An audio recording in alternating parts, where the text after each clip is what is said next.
Is Christianity a true religion? Is there any such thing as a true religion?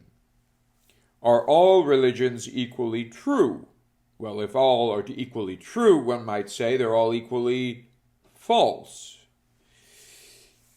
If it is a true religion, is it the only true religion? What would make Christianity true? Then again, what Christianity? Is there a false Christianity and a true Christianity? Let us consider what was originally meant in Christian discourse by true religion. True religion was distinguished from false religions, usually called pagan, which were considered idolatrous. Let us consider what that meant to the Christians. It meant that certain religions are held to be true because they're felt certain. In other words, one religion, I say, is true because it's mine. It's that of my fathers, and my fathers certify that religion for me, so I hold it as most certain, and therefore as true. What is certain must be true for me. All right? It is true because it is certain.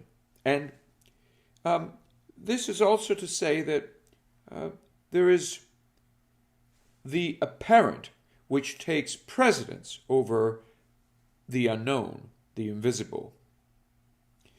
But let us consider now the argument against idolatry, the Christian argument against idolatry. The Christian argument has it that the idolatrous sees the divine as something certain, as something evident, and assumes that what is not evident in the divine is a function of what is evident. In other words, he judges the unseen in function of the seen. Whatever can be said about the true has to accord to what is certain, what is seen.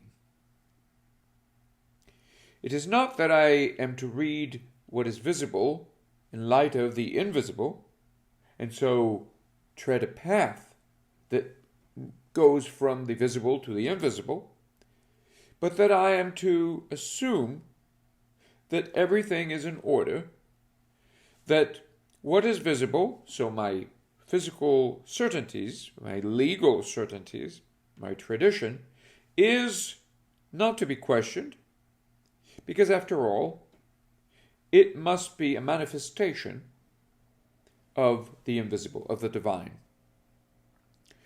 A clear and unrefutable manifestation of the divine. I am not, as a Christian, to look at what is evident and say, that's good enough for me.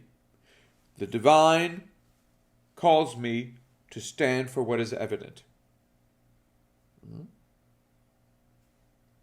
God, my God, tells me, stick to what is evident. You have your faith, it's right here. Your certainties in what is visible. The Christian, consider St. Paul, will say, no, our faith is in things unseen. We do not hold on to a certainty as if it were fully compatible with truth, with the true, in its essence. It is not enough to hold on to our certainties. It is our duty, our mandate, to move from our certainties to the uncertain. And therein do we find our true certainty. Our true certainty is not found merely in what is visible, but in what is invisible. And consequently, in our capacity to rise from what is visible to what is invisible. And we trust that invisibility, as it were. We trust what is beyond our certainties. So it is not true because it is certain, we could say, but it is certain because it is true, or rather, it can be certain because it is true. So, fine. We have certainties, our religions. These must be opened up to a great challenge, an ascent to what is ultimately transcendent with respect to our certainties. Here we will have an illustration of this distinction between those who accept the divide between the certain and the true, and those who seek to ascend from the certain to the true. And in the Christian case, in Christian discourse, this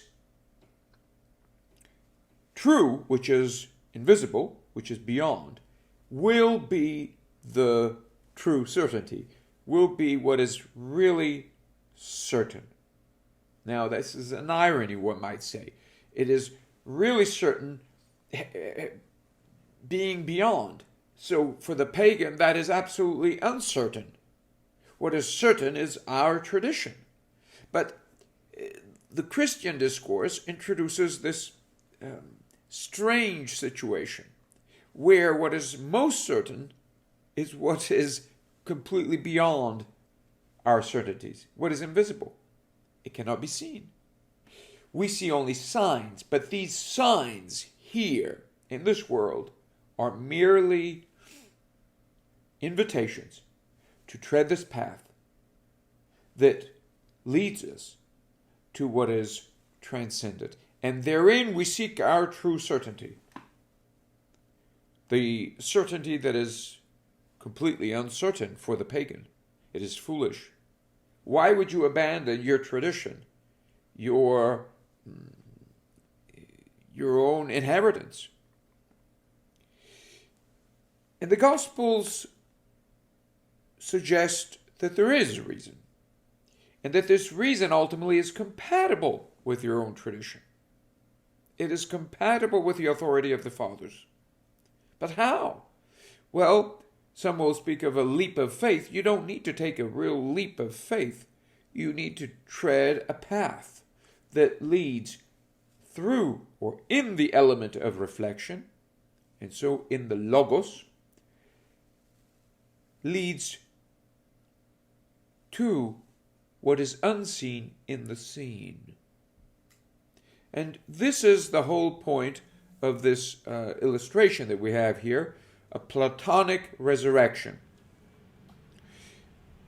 The essence of Christianity, in this case, true Christianity, we could say, is Platonic in this crucial sense, that it seeks the certain in the uncertain. It seeks light in the dark, not in the sense that we are to make our own light in darkness, but that we are to be open to the discovery of light within darkness. A light that shines in the dark, not because we make it, but because it is presupposed by darkness. The path here is one of ascent. Again, it is not enough for us to posit our certainties and then the beyond, this world and the beyond, our earthly interests and divine spiritual interests. No, the earthly is opened up as a sign of the spiritual. There is an ascent to the spiritual, to the purely spiritual. But this ascent is not, how should we put it, It is not Gnostic. It is not one that assumes that, look, I have to abandon the physical. It is one of reflection. I am to convert the physical. I am to turn the physical upon itself and guide it toward, in this element of reflection, to what is purely spiritual, to a spiritual movement. The physical movement, which tends to be